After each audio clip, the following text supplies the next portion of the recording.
Bonjour à toutes et à tous. Dans cette vidéo, on va voir comment on lie un schéma hydraulique de chaudière bois-bûche à hydroaccumulation. Alors voilà un schéma, donc attention, hein, il existe plusieurs schémas, ça c'est un schéma, je crois que c'est la marque Froling, hein.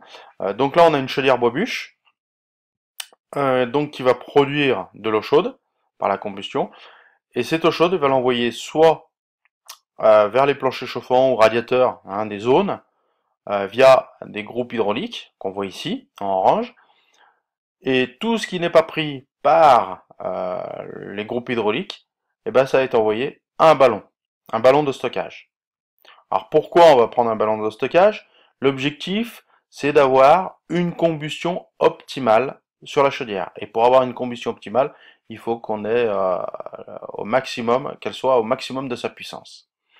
Comme le groupe hydraulique n'utilise qu'une partie de la puissance de la chaudière, eh ben, tout le reste de la puissance doit être stocké. Donc il va être stocké dans ce ballon. C'est ce qu'on appelle l'hydroaccumulation. Hein, l'objectif, c'est de toujours avoir une chaudière qui soit proche de son rendement nominal. Alors, là, à côté, j'ai un autre ballon, c'est le préparateur d'eau chaude sanitaire, qui lui va puiser l'énergie dans le ballon d'hydroaccumulation grâce à une pompe qui est située sur le retour. Hein, d'accord? Donc l'eau chaude va partir du ballon. Alors elle peut venir directement de la chaudière. Hein. On voit si la chaudière elle part directement. Quand la chaudière est en fonctionnement, elle envoie de l'eau chaude pour le ballon et puis en même temps elle va envoyer dans le préparateur d'eau chaude sanitaire. Et ça va revenir soit à la chaudière, soit au ballon. Alors l'avantage aussi du ballon à hydroaccumulation, c'est-à-dire que quand toutes les bûches ont brûlé, quand la chaudière s'arrête, eh ben, on a toujours une réserve d'énergie, soit pour chauffer le préparateur de chaude sanitaire, soit pour envoyer dans les zones de plancher chauffant et de radiateur. Donc ça, c'est l'avantage. Donc il y a deux thermomètres, hein, enfin c'est pas des thermomètres, c'est des sondes de température, pardon, en niveau haut de ballon et en niveau bas de ballon qui permettent de contrôler un petit peu la charge du ballon. Hein. Si le T2 par exemple est à 70 degrés, eh ben on sera quasiment à 100% de la charge. Voilà. Donc ça permet au régulateur de savoir où est-ce qu'on en est de la charge du ballon. Le ballon ECS, donc on voit qu'il y a deux échangeurs annulaires, un en partie haute, un en partie basse, ils sont indépendants, hein, mais ils sont reliés par un pont extérieur. Hein, donc c'est un bout de tube, hein, permet de relier les deux échangeurs pour les avoir en série.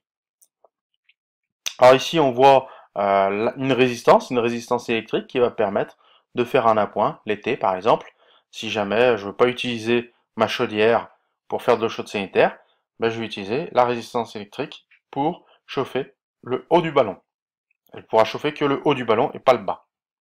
Alors, cette position de la résistance électrique au milieu du ballon, c'est propre au ballon solaire. Hein. Ça, c'est un ballon solaire, hein, avec deux échangeurs indépendants, un échangeur solaire en partie basse et un échangeur d'appoint hydraulique en partie haute. Ici, on voit l'anode de magnésium. Et là, le regard de visite.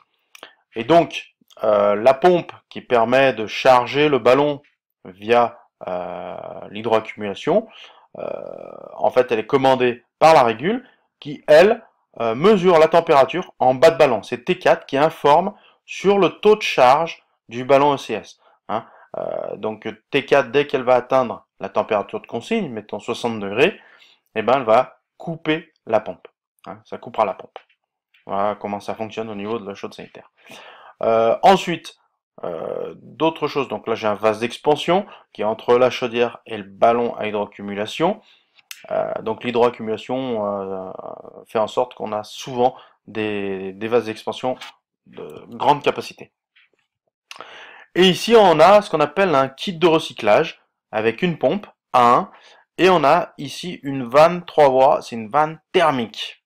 Hein. C'est-à-dire que ce kit de recyclage va permettre deux choses, d'assurer un débit minimum dans la chaudière et deuxième chose, de réchauffer le retour. Hein. C'est-à-dire qu'il y a un départ, je sais pas, 80 degrés qui va être envoyé et mélangé avec le retour pour avoir toujours un retour supérieur à 65 degrés, par exemple, de façon à ne pas avoir de condensation de fumée dans les carnaux. Hein, donc l'objectif du kit de recyclage, c'est réchauffer le retour pour limiter les risques de condensation dans les carnaux des fumées et d'assurer un débit minimum dans la chaudière. Voilà au niveau, je dirais, de ce schéma. Donc il est assez simple. Bon, ils ont mis aussi des vannes d'isolement, des clapets anti-retour pour éviter les circulations dans les mauvais sens. Le groupe hydraulique, donc là c'est classique, hein, des vannes d'isolement en haut avec des indications de température, des thermomètres, des clapets anti-retour juste après le circulateur et des vannes 3 voies motorisées pour mélanger la température. Voilà en ce qui concerne ce schéma de chaudière à hydroaccumulation, chaudière en bois. Voilà. Comme d'habitude, si vous avez des questions par rapport à cette vidéo, n'hésitez pas, sinon bonne journée.